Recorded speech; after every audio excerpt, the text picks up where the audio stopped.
You are looking at a live view of the Falcon 9 as it awaits its targeted 9:56 a.m. Eastern Time launch from Cape Canaveral Air Force Station in Florida.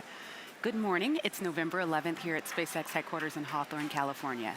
My name is Lauren Lyons, and I'm an engineer on the Starlink team here at SpaceX. In honor of Veterans Day, we would like to take a moment to express our deepest gratitude to all our veterans at SpaceX and to those across the country who have served. Thank you for all that you've done and all that you continue to do.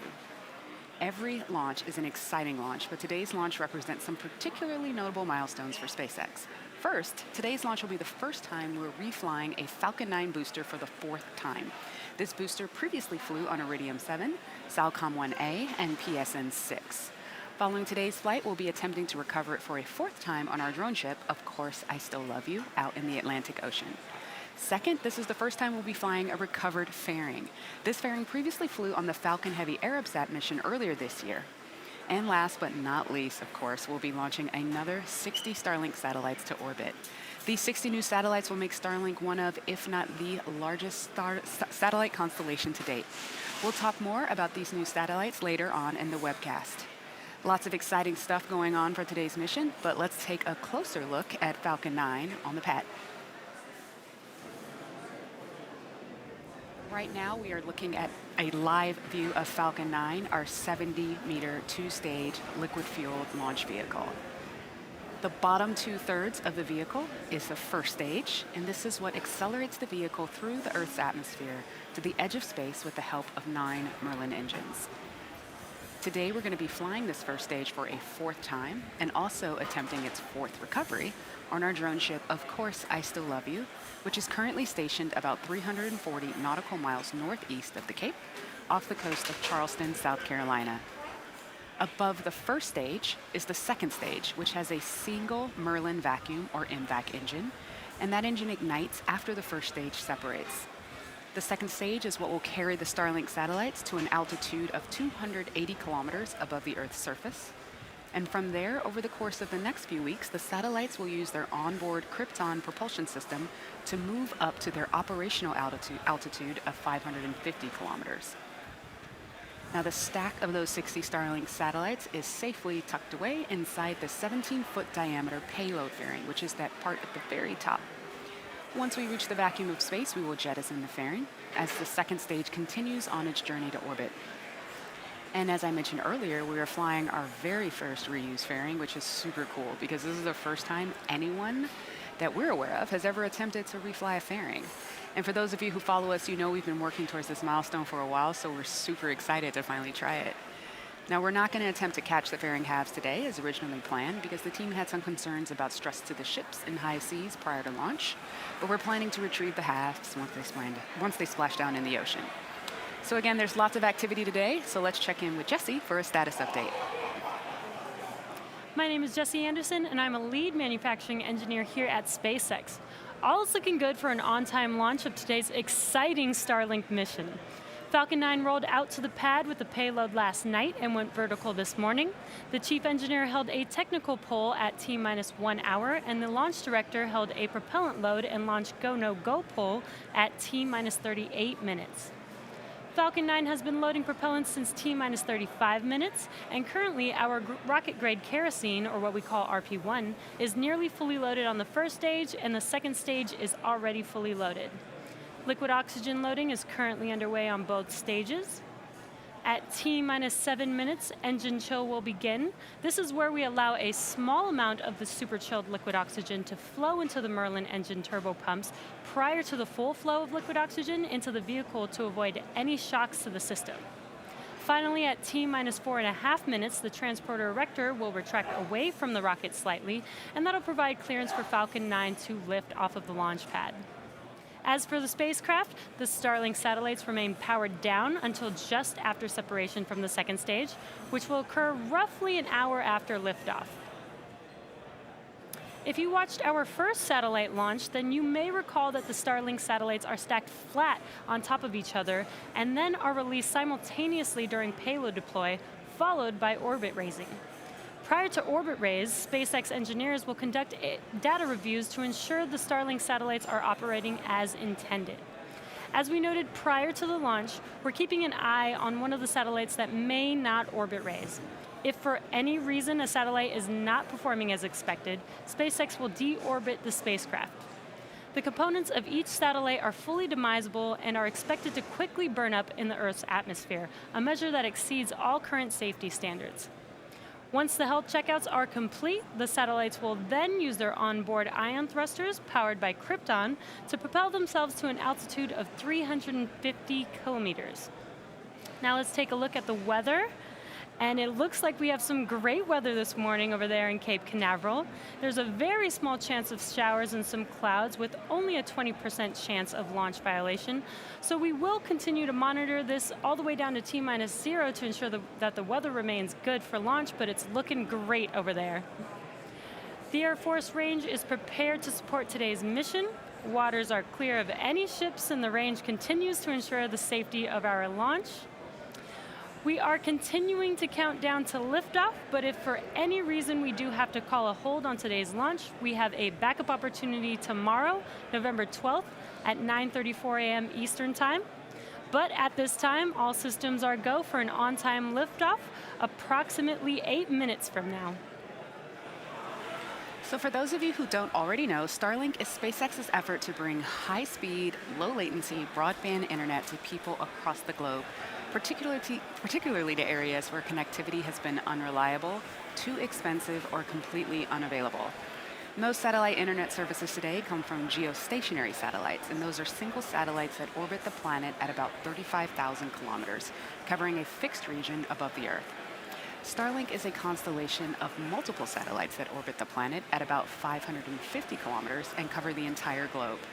And because they're in such a low orbit, the round-trip data time between the user and the satellite, also known as latency, is much faster than with satellites that are in geostationary orbit. Additionally, each satellite performs autonomous collision avoidance maneuvers throughout its lifetime so that they don't run into each other to create space debris. This is the first constellation to have this advanced capability.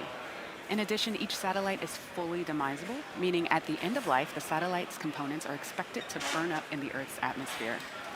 Low Earth orbit satellite constellations at this scale are incredibly difficult to build, but the performance of those initial 60 satellites that we launched back in May has been very promising. In fact, just a couple weeks ago, Elon sent a tweet using the Starlink network for the first time. We still have a ways to go from tweets to 4K cat videos, but we are on our way. Our goal is to start offering service in the northern United States and Canada as soon as next year, expanding to a global constellation after an expected 24 launches. Now, the team responsible for this enormous task is largely based in Redmond, Washington.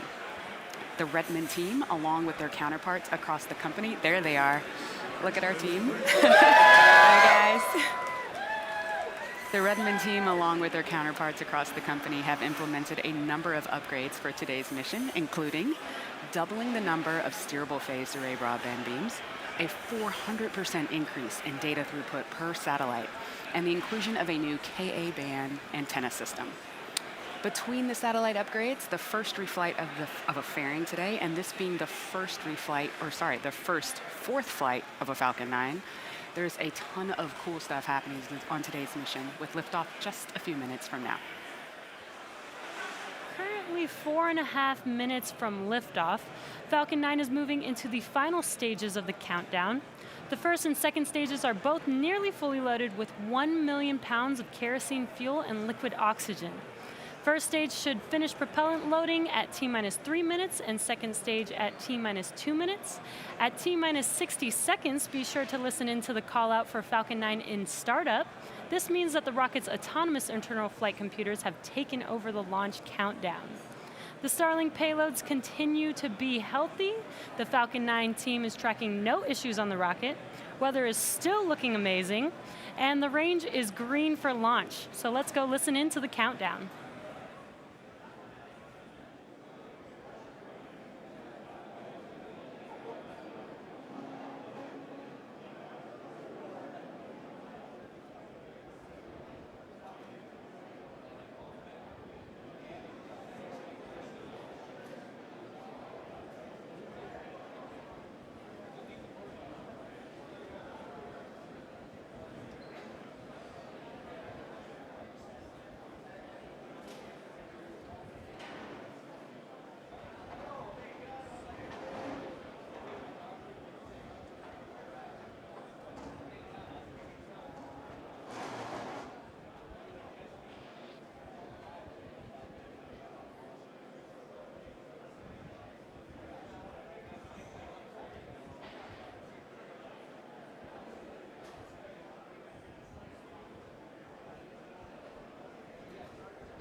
1, launch load is closed down.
Stage 2 LOX load is closed down. Vehicle's on internal power.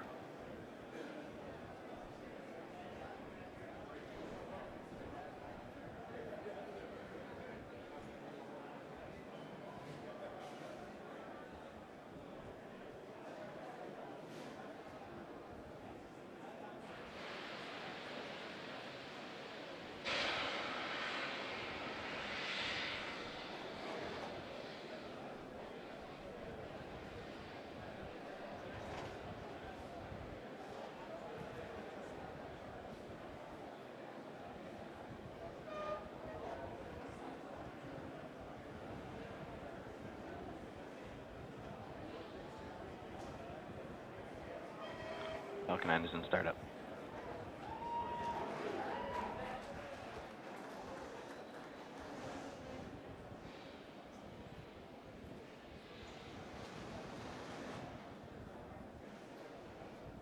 LD is go for launch.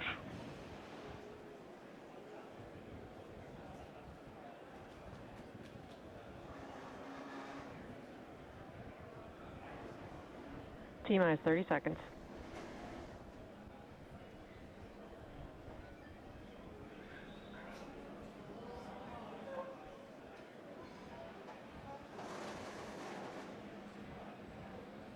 T-minus 15 seconds.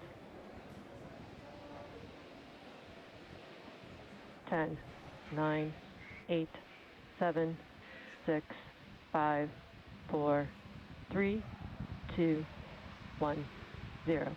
Ignition, liftoff. With gratitude to our veterans today and always, go USA.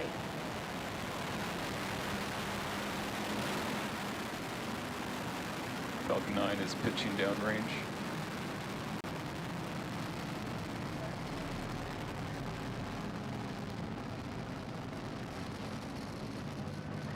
Stage 1 cross is nominal.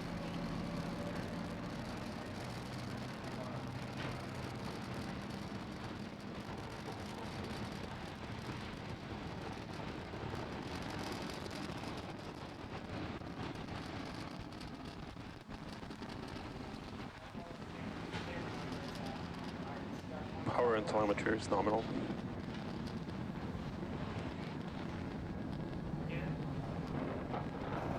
We are T plus 55 seconds into launch, and we've had a on-time liftoff and a beautiful view of the Falcon 9 vehicle making its way to orbit. We are coming up in about 10 seconds here on max Q. That is the maximum aerodynamic pressure that the vehicle will see during ascent. We should be able to hear that call out. Vehicle's experiencing maximum aerodynamic pressure. And there's that call out for max Q.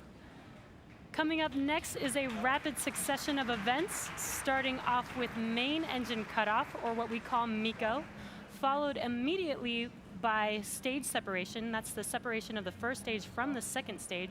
And then seconds after will be the lighting of our second stage engine, which we call second engine startup, or SES-1. That is coming up here in about 45 seconds. MVAC engine chill. And we've got a great view this morning with some pretty clear blue skies, the Earth in the background.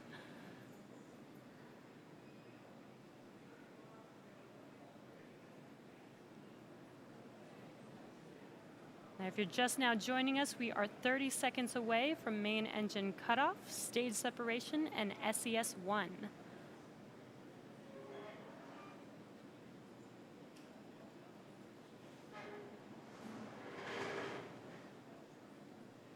What you see on your screen, you should be able to see the stages separate.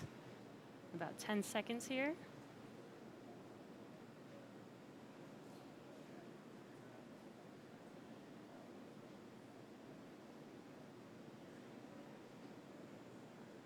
Miko. Stage separation confirmed.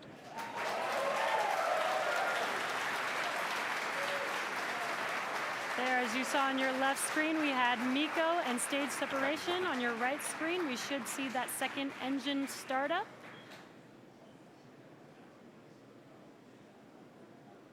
And there's that second stage engine glowing bright red. Coming up next in about 30 seconds is fairing deployment. Now a reminder, this fairing is being flown for a second time, which is a first in SpaceX history. And what you can see on your screen on the left screen, those grid fins have been deployed.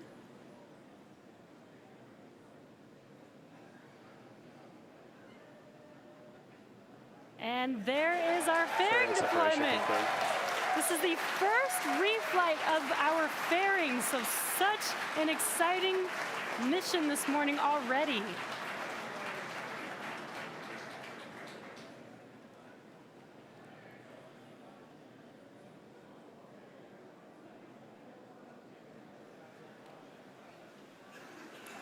As the second stage continues to orbit with those 60 Starlink satellites on top, stage 1 is making its way home for the 4th time. Now, stage 1 is going to execute 2 burns before hopefully it's standing there on our drone ship. The first one will be the entry burn, which occurs at about T plus 6 minutes and 23 seconds, so a little over 2 minutes from now.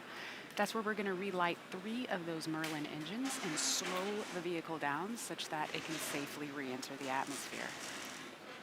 From there, the booster will coast for just under a minute and a half, and then execute what is called the landing burn. That is where we're going to reignite a single engine, that E9 engine right in the middle of the booster, slowing the vehicle down to 0 velocity, hopefully standing right there up on the drone ship. Meanwhile, stage 2 continues to fly nominally. We're hearing that MVAC-D power is nominal and continues at full power. Stage 2 pressures, the tank pressures are nominal as well. First and second stage are on a nominal trajectory.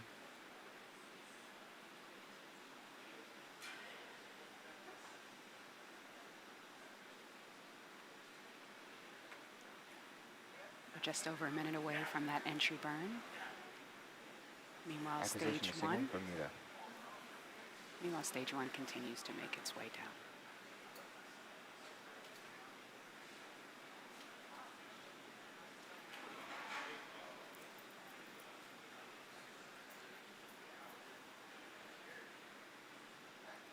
That MVAC engine is powering that second stage and those satellites with 250,000 pounds of thrust.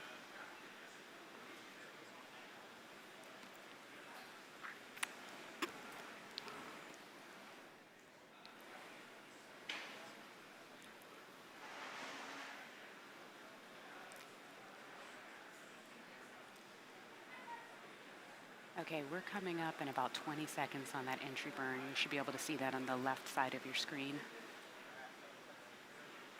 Meanwhile, stage 2 continues to burn nominally. Stage 1 FTS is saved.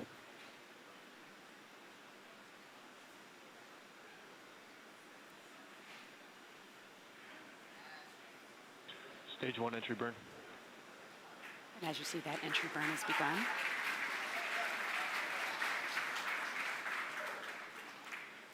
Should go for another 5 seconds or so.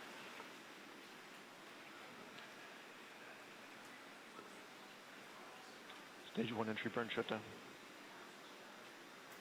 And as you just heard, we had a successful shutdown of that entry burn. So for about another minute and a half, stage 1 is going to coast, making its way down to the drone ship. And at First T plus, and second stage continue to follow a nominal trajectory.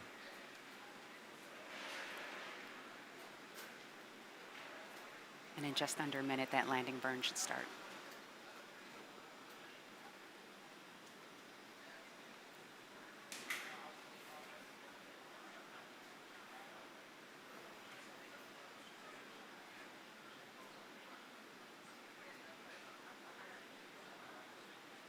Stage 1 transonic.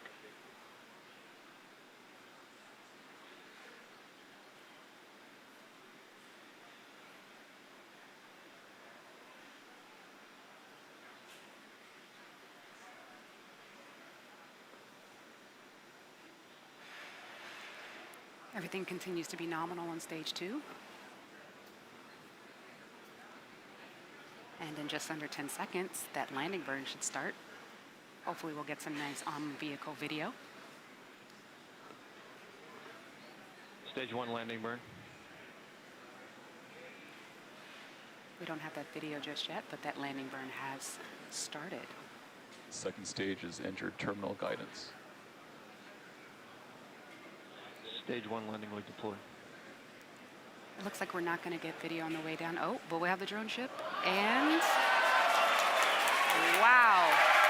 The Falcon has landed for the 4th time. Stage 2 Amazing. FTS is safe. These boosters are designed to be used 10 times. Let's turn it around for a 5th, guys.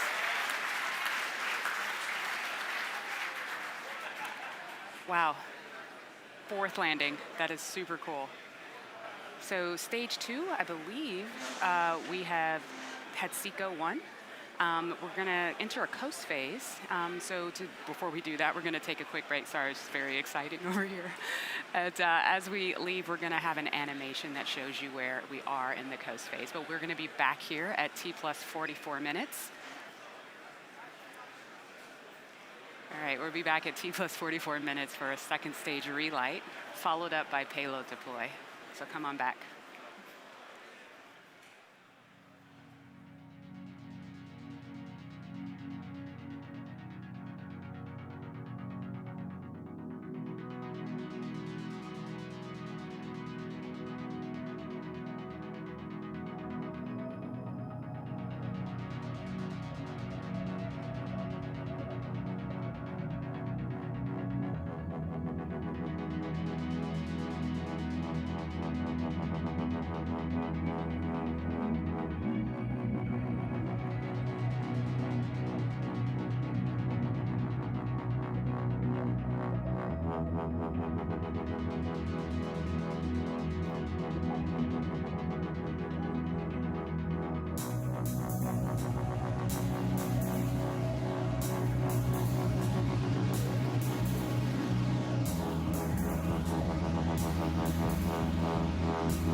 mission signal AFSCN Lion.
Loss of signal expected, Lion Charlie.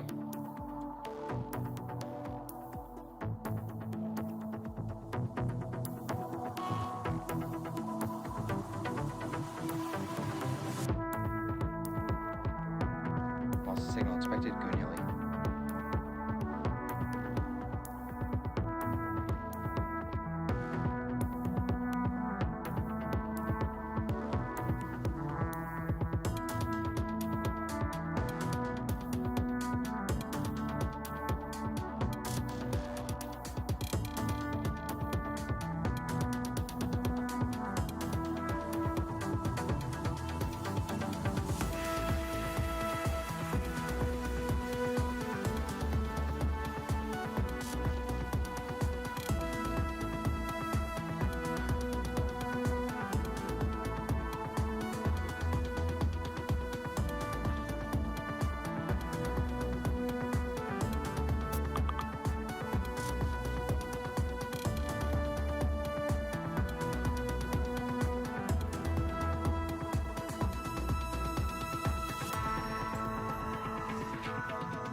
signal read.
Welcome back to the webcast for Starlink.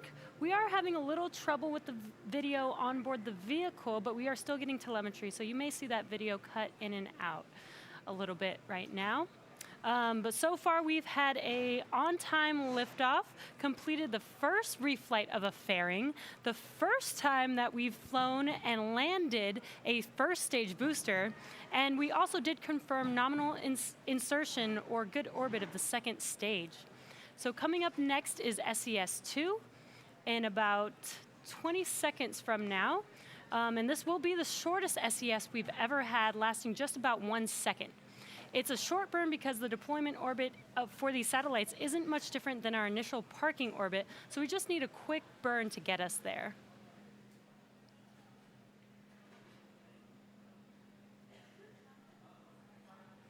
Waiting for that SES-2 and SECO-2. It's going to be very quick. And back ignition. And there it is. And second engine cutoff is complete. Waiting to hear for good orbit.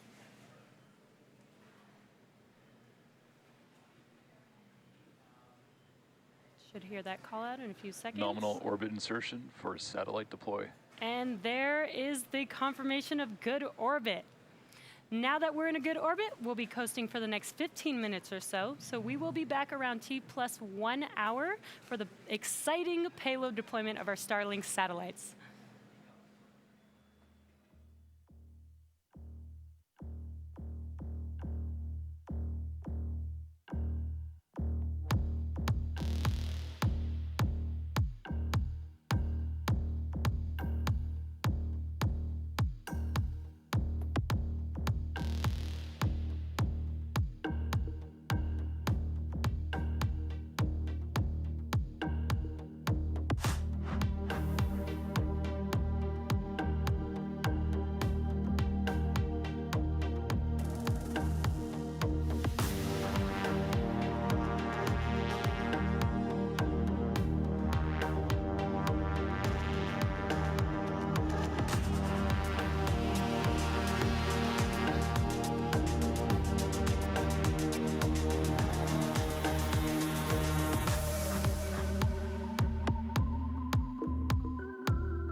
Loss of signal expected. Brief.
Acquisition of signal, Tasmania.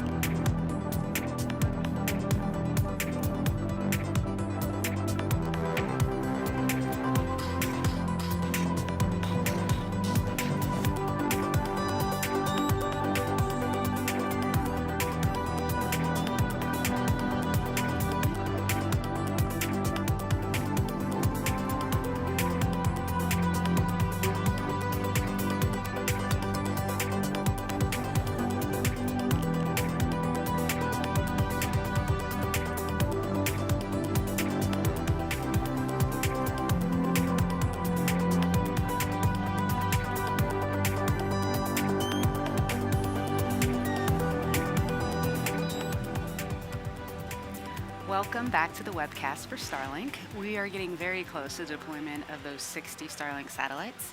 Now, after deployment, the satellites will appear to be kind of clumped together, but that's totally normal.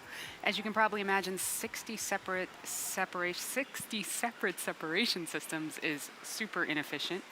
It adds mass, it adds complexity, and therefore it adds cost. Instead, we deploy them all at once, allowing them to slowly disperse from one another, and to do so without the use of complex mechanisms. They might even bump into one another, which, if that happens, is totally okay. The satellites were designed with this possibility in mind.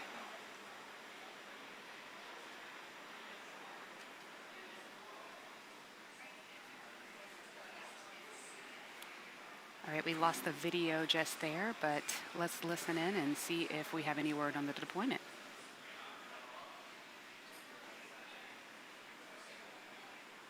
Starlink tension rod release confirmed. And as you just heard, we have confirmation that the tension rods have been released. Let's see if we can get some video of that. That would be really awesome. There we go. Now, as they make their way off, next they'll start to slowly drift apart and then deploy their singular solar array pointed at the sun to begin charging their batteries. And over the course of the coming weeks, the satellites will use their onboard ion propulsion systems to raise their orbit to 550 kilometers, align into their orbital planes, and properly space themselves out to providing internet coverage on Earth. And with that, that brings us to the end of our webcast for today. So to recap, we had a successful fourth launch of a booster and a successful landing of that same booster. We reflew a fairing successfully for the first time. Both of those things are pretty cool, but also cool, you just saw we deployed 60 more Starlink satellites. This puts us one step closer to being able to offer Starlink internet service to customers across the globe, including people in rural and hard-to-reach places who have struggled for access to high-speed internet. Thank you to the 45th Space Wing for range safety, the FAA for licensing today's launch, as well as the FCC for licensing our first operational Starlink satellites. We'd like to thank all of our viewers for tuning in, and again, our deepest gratitude to all of our veterans, both here at SpaceX and across the country. Follow our website and social media platforms for updates on our next missions and milestones. And until next time, I hope you all have a great morning just like we did.